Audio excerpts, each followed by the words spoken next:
Hey, welcome to a windy Sunday in March. This is Steve Dennis and Keller Williams back with you on March 16th, 2014 on Anna Maria Island.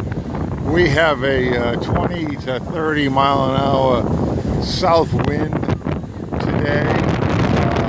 It's actually close to 81, which is about 70. This wind, man, it's like sandblasting.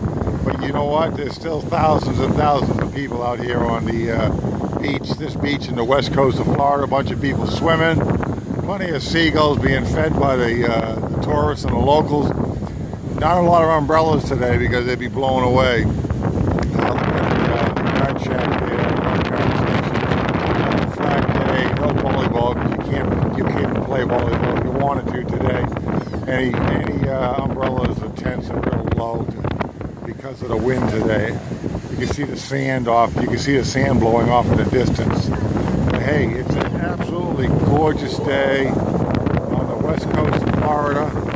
If you have ever thought about wanting to live down